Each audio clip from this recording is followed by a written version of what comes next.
Can you use systems to enhance your leadership in business? I believe you can. And I'm going to tell you why in this video. So I've been going through a 90-day challenge. Let me get this cover off my thing there. It was distracting. I've been going through this leadership challenge that I've been hosting with members of my tribe. And this is the first time I've done a leadership challenge before. And I got to tell you, it's a bit of a stretch because I have a leadership masterclass, which is based on 3 pillars of trust, vision, and communication. And while there are plenty of other folks who have written many things around leadership, John Maxwell, James Kouzes, Barry Posner, on and on and on. I certainly don't consider myself to be an expert in leadership, but when I look back and I'm like, you know what, I got some street cred here. I think actually I can talk a little bit about this and do this for 90 days. Well, I'm going through a lot of leadership books right now.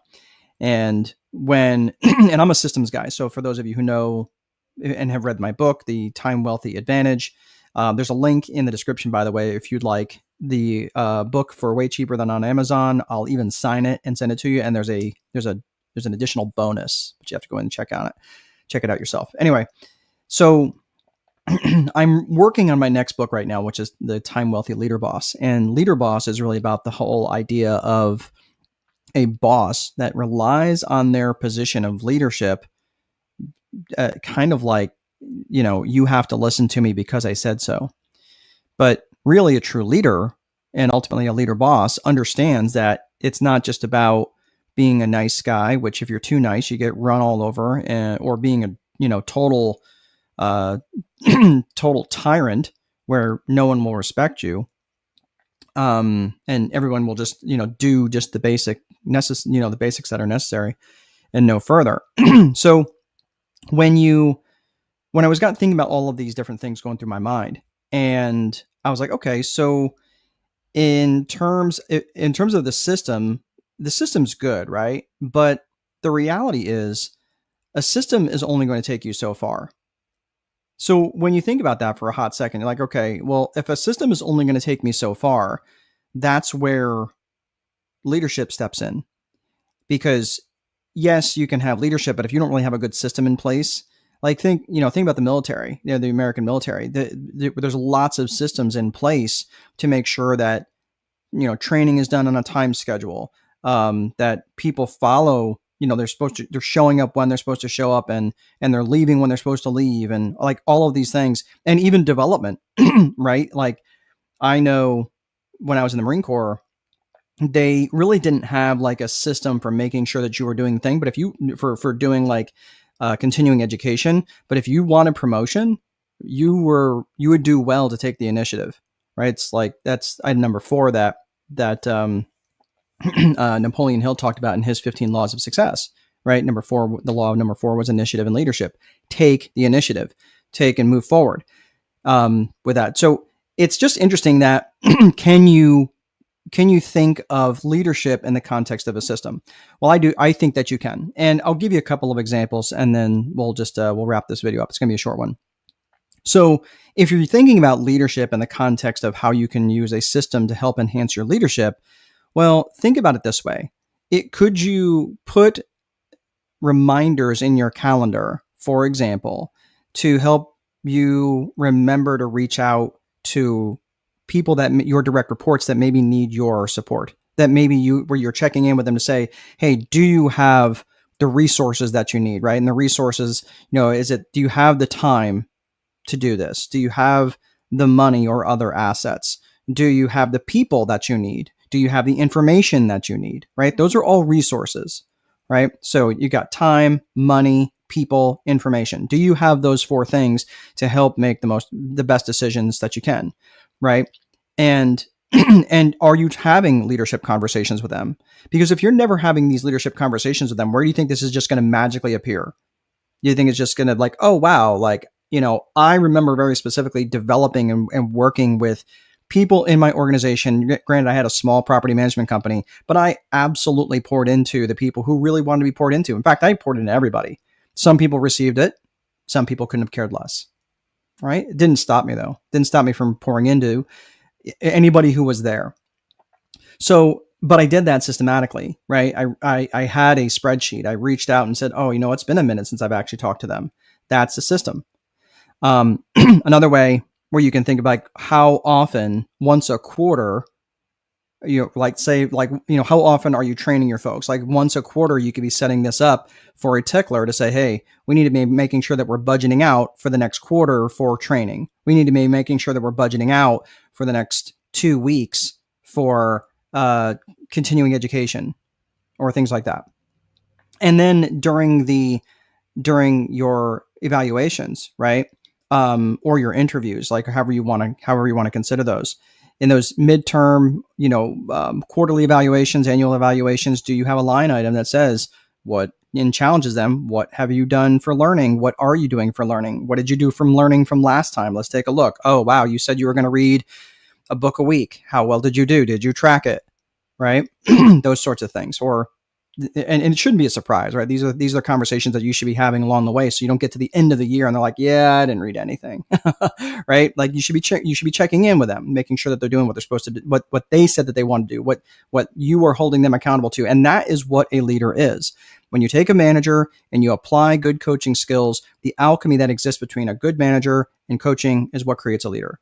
That I truly believe. So when let's stick with this in the context of a system. Can you, for example, have an agenda for every one of your meetings? I do. I have a very strict agenda for my meetings, which begins with wins and victories. It could be anything. Could be personal. Could be professional. Either way is fine. Or really whatever it is. Could be a gratitude item. Whatever. I started out with getting them into a positive state of mind. Then from there, I move into a core value. And one of the 5 core values of the business of Strategic Boardroom, for example, is one of my favorite ones is always creating legends, right? Creating legends in the minds of others. I want to create a legend in your mind about someone that I'm talking about. I want to brag on them. I want to build them up in your mind. I want to set such a powerful pre-frame for that person in your mind that you're going to like, man, they are a rock star. I'm not going to embellish, but they do have, if they've got skills, I'm going to let you know what they are. Right? That's creating legends in the minds of others, right? So that's a core value. So we may bring that up. Hey, let's talk about the core value. Hey, what do you think this core value means? We discuss it for 2 minutes and then we move on and then we get to the rest of the agenda. I have just given my DNA a little inoculation just to make sure that the core purpose, the core values of the business, that the DNA of the business is set for continuity going into the future. Because again, at the end of the day, if you don't have a strong company culture, and that's where it comes from, is those defined core values that are constantly revisited over and over and over. So if you don't have a defined set of core values, your company culture is going to be defined by the person with the strongest personality in the room. Pay attention to that. Your company culture is going to be defined by the person with the strongest personality. So if that's you, that's great. But what happens when you're not around? Okay. And if it isn't you, okay, well, what happens when you're not around? Who's the bully? Who's calling the shots? Who's the shot caller in the office? That's a big deal. That's something you should know. And what happens when that person leaves? And what happens when that person leaves the organization? It leaves a vacuum. It leaves chaos. It may not necessarily be a bad thing because they might be bringing utter poison into the office. But the point is, this is why it's really important to have a defined set of core values to help determine what the company DNA is and determine what the company culture is. That's really important. And that is systemic. That is part of building out the system. So I really do believe that you can use a system to enhance your leadership in your business, and you should. And then one final thing I'm going to say about that is if you don't do this, if you don't have strong leadership skills, you got to be thinking about this for just a second, that they may not have strong, your direct reports or the people that work for you, they may not have leadership anywhere in their life. No one is throwing an arm around their shoulder. No one is building them up. And if you're the one to do that, I think it's every boss's moral obligation to do it. You might be thinking, wow, that's a little harsh. No, then go find another thing to do, because when you are bringing these people into your organization, they're relying on, obviously, on a paycheck, but you might be the only person in their life that's a positive voice. And for some people, they've come back to me years after, and I had some people I had to let go just because they were not a good fit. They were not in alignment with my core values. And then some people came back and said, man, I effed up a really good thing, and I'm sorry. Hey, man, it's okay. Are you better now? Yeah, I'm way better now. Awesome. I love that. So that's why I'm saying, for you, I think that leadership is everything on the other side of systems. You get your systems built out, take the Viper method, build out your systems. And then on the other side of this, you'll have leadership. And that's what I'm writing about Leader Boss. So Leader Boss is supposed to be shooting for to have it released in the spring of 2026, but we'll see. Maybe it'll be done sooner. I don't know. All right. That's all I have. If you are interested, real quick, because I tend to forget things. If you are interested in joining the Facebook group, this is the Time Wealthy Advantage Facebook group. Looks just like that. The link will be in the description. And it says no jerks allowed. I'm serious. There's no jerks. So if you come, don't be a jerk, because you will get the boot. All right. That's all I have, everybody. Have a great rest of your day. We'll see you guys next time.